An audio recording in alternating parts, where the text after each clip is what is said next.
New Zealand ने भारत को पहले टेस्ट मैच में 8 विकेट से हरा दिया है, क्योंकि जिस तरीके की क्रिकेट न्यूजीलैंड ने इस टेस्ट मैच में खेली है वह एक लाजवाब परफॉर्मेंस दिया है उन्होंने। क्योंकि पहले इनिंग में जिस तरीके से उनकी गेंदबाजी और जिस तरीके से उनकी बल्लेबाजी हुई है वो बिल्कुल उनको टेस्ट मैच में बिल्कुल आगे ले गई, और वहाँ से फिर भारत को कमबैक करना बड़ा मुश्किल है।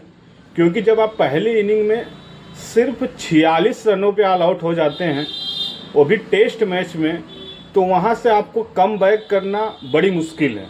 लेकिन जिस तरीके से इंडियन टीम ने कमबैक, छोटा ही सही लेकिन एक कमबैक ज़रूर किया था, और जिस तरीके से उनका कमबैक था, अगर यहीं पे 200 या 220 या 250 रन होते में भी, तो कहीं न कहीं न्यूजीलैंड को इस टेस्ट मैच में काफ़ी टफ समय मिलता, और आप ये कह सकते थे कि फिर भारत ये टेस्ट मैच अपने गिरफ्त में ले सकता था। क्योंकि सिर्फ 107 रन बनाना बहुत छोटा स्कोर था। और अगर आप बात करें तो भारत पिछले 10 सालों में 48 टेस्ट मैच खेला है अपने देश में, और 48 में से सिर्फ ये चौथी हार है।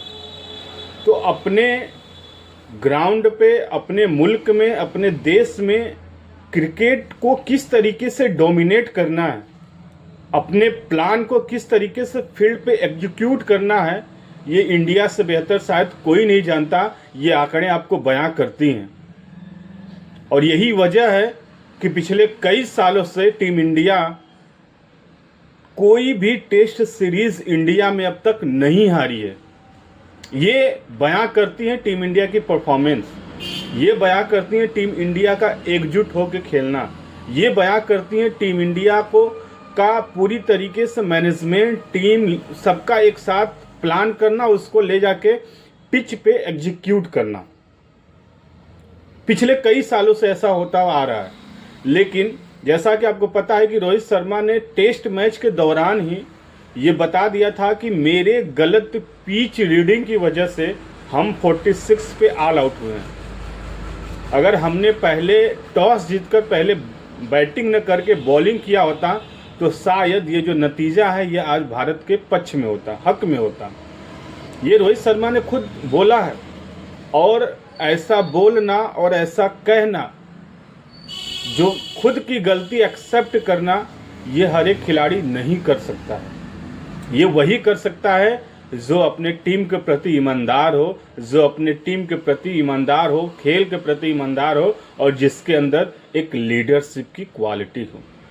और वह चीज़ें रोहित शर्मा के अंदर हैं। पहली मिस्टेक ये थी। दूसरी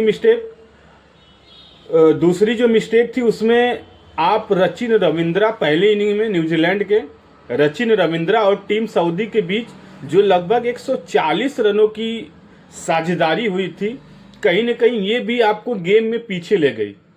क्योंकि हमने हर एक बल्लेबाज को कम स्कोर पे रोक तो दिया था, लेकिन ये इतनी बड़ी साझेदारी हो गई जिसकी वजह से हमें 356 रनों का लीड मिला।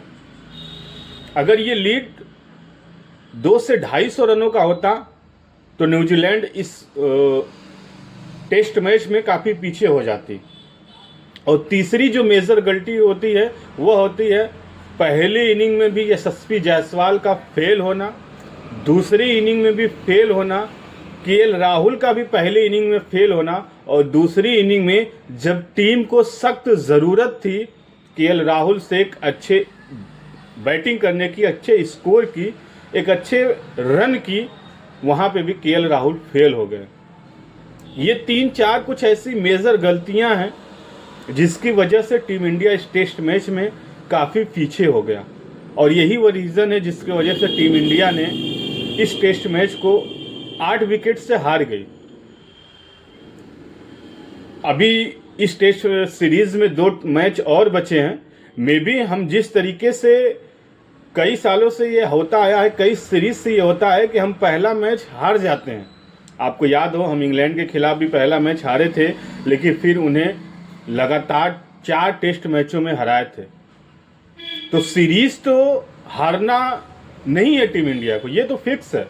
टीम इंडिया सीरीज तो जीतेगी, लेकिन पहला मैच हारने के बाद हम सभी as a cricket viewer, as a cricket fan ये ज़रूर चाहेंगे कि टीम इंडिया अगले मैच में कमबैक करे और एक तगड़ी प्लानिंग के साथ आए और न्यूजीलैंड को एक बड़ी हार दे।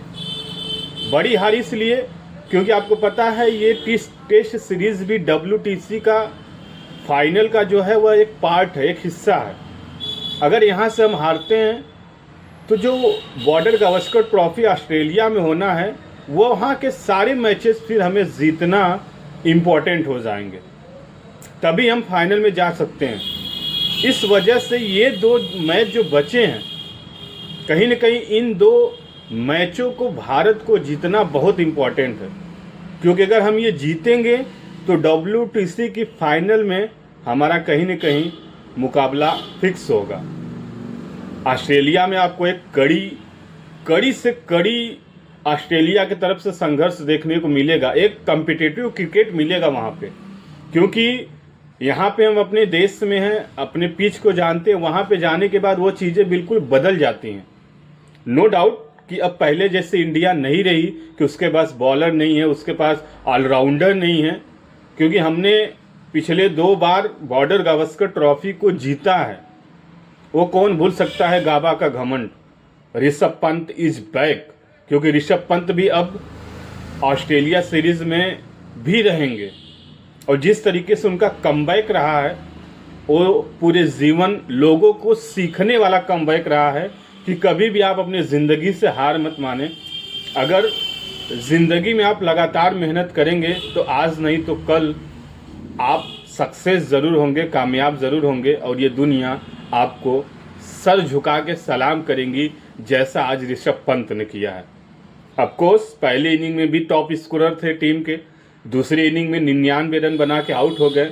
वह एक शतक से ज़रूर चूके, लेकिन ऋषभ पंत का वो 99 रन किसी शतक से कम भी नहीं था। कुछ पॉजिटिव चीज़ें भी निकल के आई हैं। सरफराज खान का स्कोर करना, शतक लगाना, बड़ा शतक लगाना, 150 लगाना, ये चीज़ बयां करता है कि अगर आप फर्स्ट क्लास क्रिकेट में या भी दिलीप ट्रॉफी, ईरानी ट्रॉफी, ये सारे मैचों में अगर परफॉर्मेंस करते हैं और लगातार परफॉर्मेंस करते हैं तो फिर आपको अगर टीम इंडिया में मौका मिलता है तो आप उस परफॉर्मेंस को यहाँ भी कंटिन्यू कर सकते हैं। और ये सारी चीज़ें सरफराज खान के अंदर दिखाई दे रही हैं, क्योंकि सरफराज खान ने एक बयान दिया था कि हमें टेस्ट शतक लगाना नहीं है, हमें बड़ा टेस्ट शतक लगाना है। और कहीं न कहीं वो सारी चीज़ें इस इनिंग में आपको दिखी।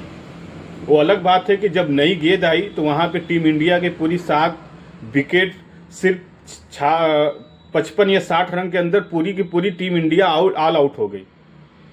लेकिन उससे पहले सरफराज खान ने एक लाजवाब इनिंग खेली थी। आई होप अगले टेस्ट मैच में हम अच्छे प्रिपरेशन के साथ आएँ, अच्छे कमबैक के साथ आए और टेस्ट मैच को जीते ही जीते साथ में इस श्रृंखला को भी जीतें। बाकी देखते हैं आगे क्या होता है। बाकी वीडियो अगर अच्छी लगे तो लाइक ज़रूर कर दें।